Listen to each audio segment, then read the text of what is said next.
ঝন্টা যখন একেবারে কোলের ছেলে তখন তার মায়ের শক্ত অসুখ করে। সেই জন্যে সে আহ্লাদি পিসির কোলে মানুষ হয়। আহ্লাদি পিসি ঝন্টার বাবার দূর সম্পর্কের এক বোন। মাথায় একটু ছিট আছে বলে শ্বশুর ঘর করতে পারেনি, আবার কারণে অকারণে এলোমেলো আহ্লাদির মতোই কথা বলে, তাই তার নাম হয়েছে আহ্লাদি। বাড়ির ছেলে মেয়েদের সে তাই আহ্লাদি পিসি।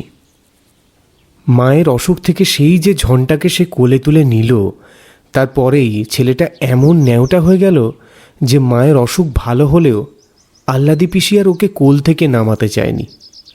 ঝন্টাও আহ্লাদি পিসি বলতে একেবারে অজ্ঞান। আহ্লাদি পিসি স্নান করিয়ে দেবে, পিসিকে না হলে ঝন্টার এক মুহূর্ত চলে না।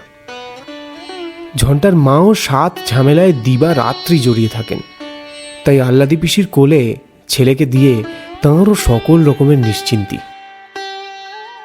আহ্লাদি পিসি মাছ খেতে বড় ভালোবাসে, বিশেষ করে শোল মাছ।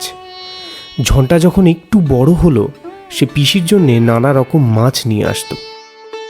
পিসি একগাল হেসে বলে, ভাগ্যিস আমার ঝন্টা ছিল, তাই দুটো মাছ ভাত খেয়ে বাঁচি।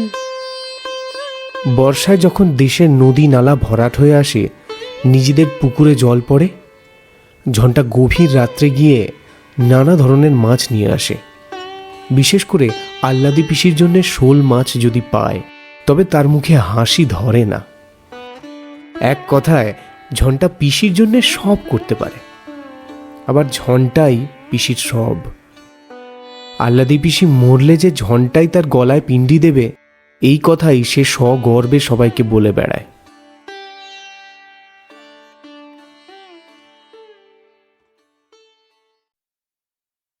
আহ্লাদি পিসি হঠাৎ 3 দিনের জ্বরে মারা গেল। দিব্যি শক্ত সামর্থ্য আহ্লাদি পিসি, দেহে রোগ বালাই কিচ্ছু নেই। অমনভাবে যে হঠাৎ মারা যাবে তা বাড়ির কেউ ধারণাই করতে পারেনি। দুর্দান্ত দর্শী ছেলে ঝন্টা। আহ্লাদি পিসির মৃত্যুর পর কে যেন তার মুখে বোবা কাঠি ছুঁয়ে দিয়েছে।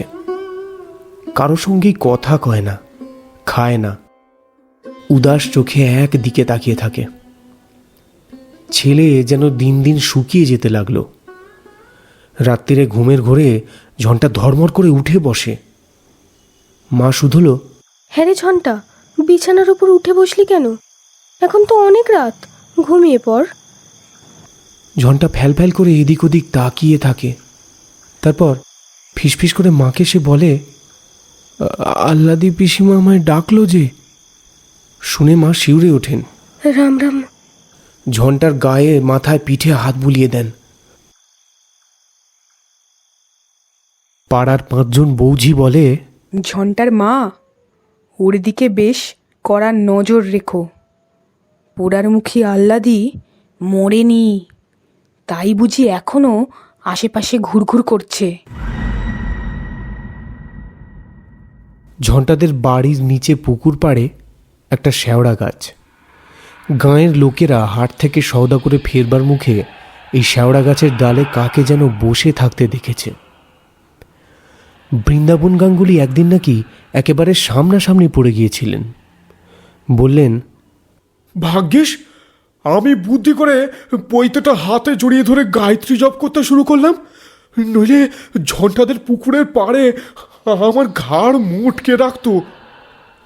এইভাবে সারা গাঁয়ে একটা চাপা ফিসফিস আলোচনা। কেউ বিশ্বাস করে, কেউ হেসে উড়িয়ে দেয়।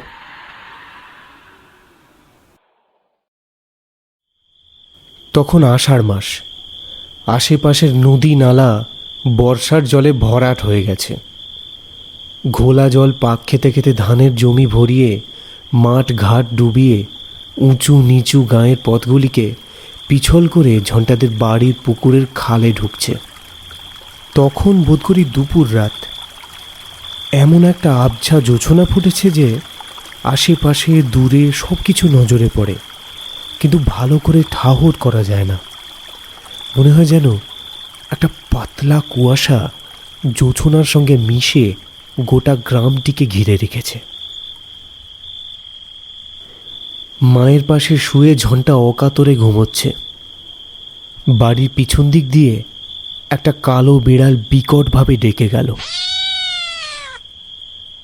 কোথায় একটি ভুতুম পাখি এক টানা ডেকে ডেকে বিরক্তি জাগিয়ে তুলেছে। একটা থমথমে ঝিমঝিমে ভাব।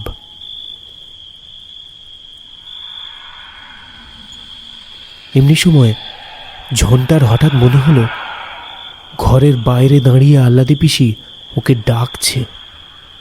বলছে, ওরে ঝন্টা, শিগগির আয়, তোদের পুকুরে নতুন জল এসেছে, কত মাছ উঠেছে, দেখবি আয়, তোর পোলোটা আনতে ভুলিস নে যেন। আচমকা ঝন্টার ঘুম ভেঙে গেল। সে বিছানার উপরে উঠে বসল। আশেপাশে তাকিয়ে দেখল সবাই অকাতরে ঘুমোচ্ছে। তার মায়ের ডান হাতটা তার গায়ের উপর ছিল। আস্তে আস্তে হাতটা সরিয়ে রাখল। কে যেন কানের কাছে বলল, দরজাটা ভেজিয়ে দে ঝন্টা, নইলে ওরা জেগে উঠবে। ঝন্টা বিনা প্রতিবাদে ঘরের দরজাটা ভেজিয়ে দিয়ে হন হন করে পুকুরের ধারে চলে গেল।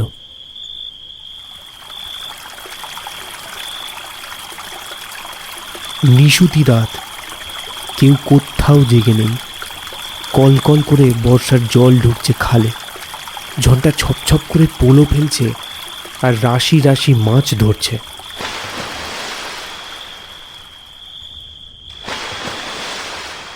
এত শোল মাছ কোত্থেকে এলো ঝন্টা ভেবে কুল কিনারা পায় না। ও যে খালই সঙ্গে এনেছিল সেটা মাছে ভর্তি হয়ে গেল। কিসের যেন একটা পোড়া গন্ধ ক্রমাগত তার নাকে আসছিল। তার আকর্ষণে ঝন্টা সেই মাছ ভর্তি খালই নিয়ে এগিয়ে চলল। এ কি, এই যে সেই শ্যাওড়া গাছ! ঝন্টা অবাক হয়ে তাকিয়ে দেখল গাছের ডালে পা ঝুলিয়ে কে যেন বসে আছে। আহ্লাদি পিসি না? দেখতে ঠিক সেই রকমই। এতক্ষণে ঝন্টা যেন জ্ঞান ফিরে এলো। আহ্লাদি পিসু তো মরে গেছে। ও তাহলে কার ডাকে এই নিশুতি রাতে মাছ ধরতে ঘর থেকে বেরিয়ে এসেছে? ভয়ে ওর মাথার চুলগুলো খাড়া হয়ে উঠল। সে প্রাণপণ চেষ্টা করলো পালিয়ে যেতে, কিন্তু পা দুটো যেন কিছুতেই উঠছে না। শেষকালে মনে জোর এনে ঝন্টা মরিয়া হয়ে ছুটতে শুরু করে দিল। পেছন থেকে আহ্লাদি পিসির কান্না শোনা গেল। ওরে ঝন্টা, শোল মাছগুলো আমায় দিয়ে যা, আমি আর কিচ্ছু চাইনি। আহ্লাদি পিসির কথা যত কানে আসে ঝন্টা তত ছোটে। হঠাৎ সে দেখল একটা বিশাল লম্বা শ্যাওড়া গাছের ডাল ওদিক থেকে এসে তার হাতের মাছের খালইটা ছিনিয়ে নিয়ে গেল। একটা আর্তনাদ করে ঝন্টা সেখানে অজ্ঞান হয়ে পড়ে গেল।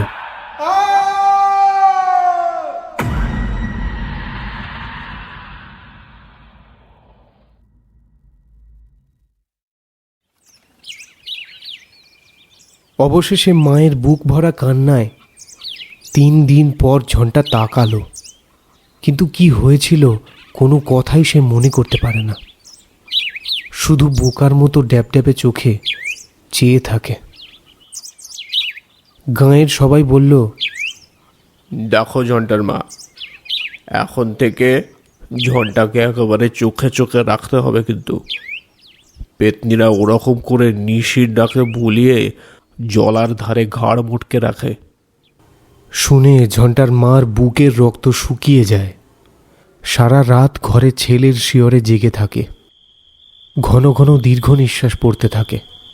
ভাবে, আমার শান্তির সংসারে কি হলো? কি কুক্ষণেই পরের মেয়েকে ঘরে ঠাঁই দিয়েছিলাম। এদিকে হঠাৎ বাড়ির লোকে লক্ষ্য করল কেমন যেন পাগলা চোখ নিয়ে তাকিয়ে থাকে ঝন্টা। হঠাৎ সে বলে বসল, আমি পোড়া শোল মাছ খাবো। অমনি সঙ্গে সঙ্গে কোত্থেকে একটা পোড়া শোল মাছ ঘরের মাঝখানে এসে পড়ল। ভয়ে আঁতকে উঠল সবাই। ক্রমে ব্যাপারটা সহজ হয়ে এলো। দেখা গেল ঝন্টা যখন যা চায় কে যেন সঙ্গে সঙ্গে তাই এনে হাজির করে। সেদিন দুপুরে গরমে আই ঢাই করতে করতে ক্ষীণ কণ্ঠে ঝন্টা বলল, ওহ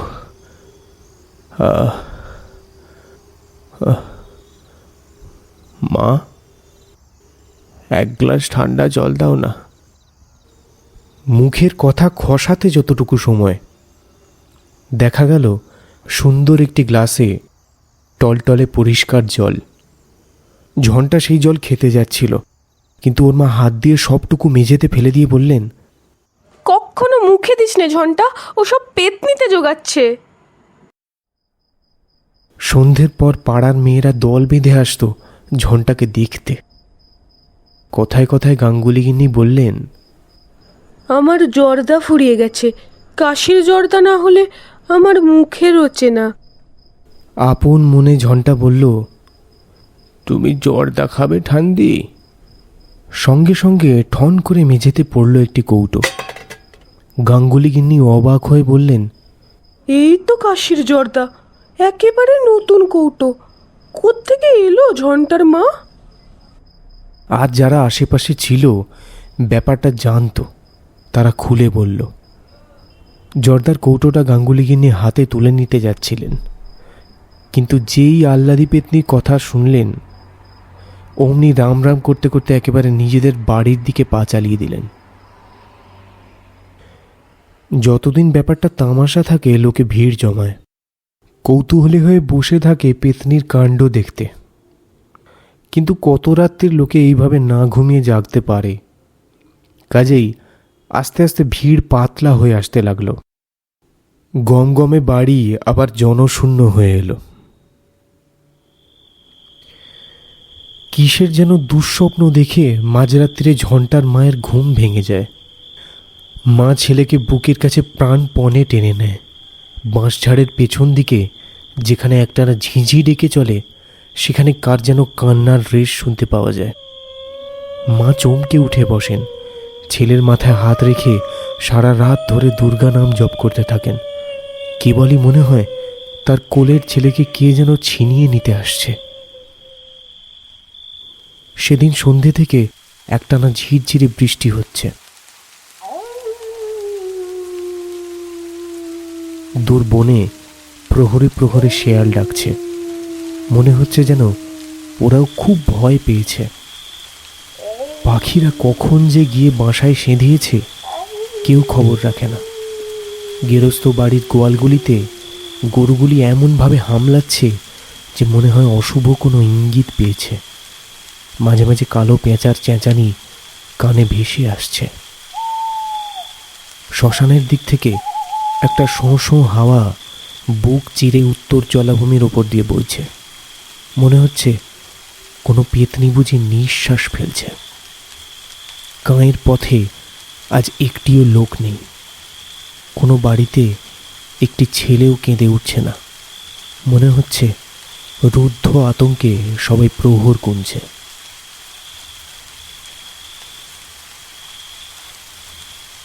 ঝন্টাদের বাড়িতে আজ সবাইকে কি কাল ঘুমে পেয়েছে কে জানে। সন্ধেবেলা উনুনে আগুন পড়েনি। বামন দিদি ঘুঁটে আর কয়লা সাজাতে গিয়ে সেইখানেই ঘুমিয়ে পড়েছে। বাইরের ঘরে বাড়ির কর্তারা সন্ধে থেকেই দাবা পাশা খেলতে বসেন। তাদের চিৎকারে আশেপাশের 10টা লোক ঘুমোতে পারে না। আজ আঁধার ঘনিয়ে আসার সঙ্গে সঙ্গে দাবার ছক এক পাশে সরিয়ে রেখে সবাই ফরাসের উপর অঘরে ঘুমোচ্ছে। অবিশ্রান্ত বর্ষণ চলছে, তার সঙ্গে তাল বজায় রেখে খানা ডোবার ব্যাঙেরা আসর জমিয়ে তুলছে। আকাশের সমস্ত তারা মেঘে ঢাকা পড়েছে। মাথার উপর কালপুরুষ। একটা সাংঘাতিক কিছু ঘটবে বলে বুঝি দম বন্ধ করে প্রহর গুনছে। ঝড়ের গর্জনে বিপদের ইঙ্গিত। মায়ের পাশে শুয়ে অকাতরে ঘুমোচ্ছে ঝন্টা। এমন ঘুম যে দেখে মনে হয় ওর দেহে বুঝি প্রাণ নেই। আকাশের বৃষ্টি, ঝোড়ো হাওয়া, ঝিঝির ডাক, ব্যাঙের শব্দ, পেঁচার চেঁচানি আর কালপুরুষের নীরব ইঙ্গিত ওকে যেন এমনভাবে ঘুম পাড়িয়েছে যে সে ঘুম আর ভাঙবে না। কিন্তু হঠাৎ বেড়ার পাশে কার যেন ফিসফিসানি কথা শোনা গেল। ঝন্টা, উঠে আয়, জলের ধারে কত মাছ থই থই করছে। ঝন্টা এক মুহূর্তে সচকিত হয়ে ওঠে। আবার সেই ফিসফিসানি আহ্বান ভেসে এলো। উদাস দৃষ্টিতে ঝন্টা উঠে বসল। কার ডাক? কোথায় যেতে হবে কিচ্ছু জানে না। তবু সে উঠে দাঁড়ালো পাগলের মতো। আজ আর পোলো নিস নে ঝন্টা, খাপলা জালটা হাতে নিয়ে তাড়াতাড়ি আমার সঙ্গে বেরিয়ে আয়। এই প্রহেলিকাময় নিশির ডাকে সাড়া না দিয়ে উপায় নেই। ঝন্টা খাপলা জালটা কাঁধের উপর তুলে নিয়ে দরজার হুড়কোটা খুলে উঠোনে বেরিয়ে এলো। সঙ্গে সঙ্গে কানে তালা লাগানো মেঘের গর্জন আর বাদুড়ের ডানার ঝটপটি। কিন্তু মেঘের ডাকেও কারো ঘুম ভাঙল না। ছায়ামূর্তির হাতছানিতে ঝন্টা জলের দিকে এগিয়ে যায়। পথে অন্ধকার এত জমাট বেঁধে আছে, তবু ওর পথ চলতে কোনো অসুবিধে হয় না। ওই যে ওইখানে কত মাছ ঘাই মারছে, তুই দেখতে পারছিস নে ঝন্টা? এগিয়ে যা, ছুঁড়ে দে খাবলা জাল। অশরীরীর নির্দেশ শুনে ঝন্টা একেবারে জলার মধ্যে পা চালিয়ে দিল। তারপর কচুরিপানার মধ্যে তার দেহটা যে কোথায় তলিয়ে গেল সারা গাঁয়ের কেউ জানতে পারল না। শুধু ঝন্টাদের বাড়ির কালো বিড়ালটা ওর মায়ের কাছে কেঁদে কেঁদে ফিরতে লাগলো। মায়ের কাল ঘুম তবু ভাঙল না।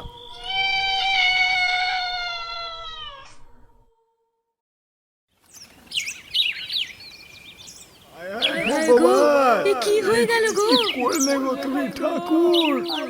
এ কি করলে? এ কি করলে?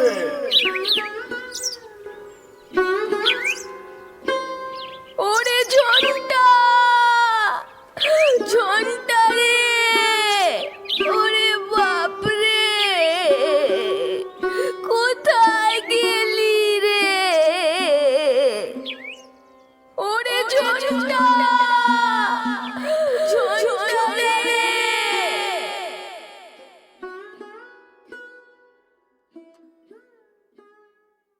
বহু বছর কেটে গেছে। এখনো গাঁয়ের লোকেরা একটু বেশি রাত্রিরে জলার ধার দিয়ে যেতে ভয় পায়। মনে হয় কে যেন ওখানে কেঁদে কেঁদে এলো চুল উড়িয়ে বুক চাপড়িয়ে ছোটাছুটি করে।